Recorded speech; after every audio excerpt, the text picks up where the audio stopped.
Ministro do Interior recebeu apoio do Ministério da Administração Estatal, lidera líder comunitário será apoio de segurança e a fronteira.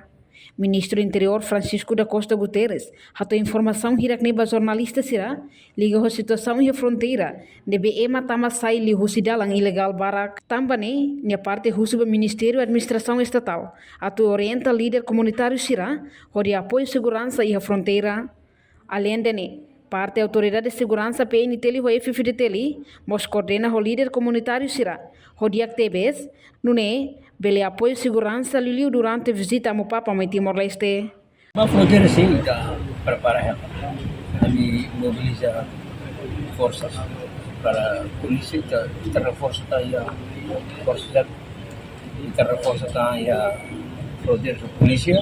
Podemos a me apoio o Ministério Estatal, pela saída da resolução do governo, somos apoio o Ministério Estatal, se ordenamos líderes comunitários para que fomos apoio à polícia para ser áreas buat rumah, buat makan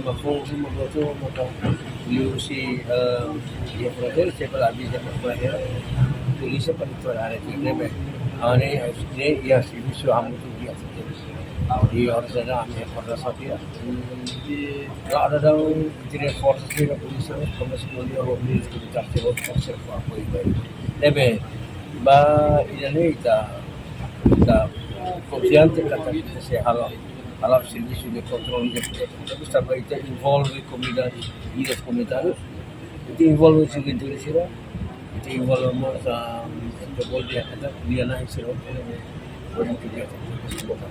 kata primeiro makanya kata sira tem que coordenar também realmente de forças de fronteiras forças coluta imigração e a undar patrulhamento de fronteiras força de bem e depois a polícia bem então sira halo primeiro sira coordena sira sincroniza malama o segundo sira coordena o líderes comunitários tem que ligar líderes comunitários para halo diálogo na parte o comunidade seria fronteiras para sermos apoiamos a barita envolvemos juventude não envolvemos multinacionais. Reportagem Melania Conceição, Televisão Timor-Poste. Janela informação ba emogoto. Atua tem informação atual dia clio. Kita haluha. Hane yang botão subscribe, like. Halo comentário no fahe tutang ba media sosial hotu.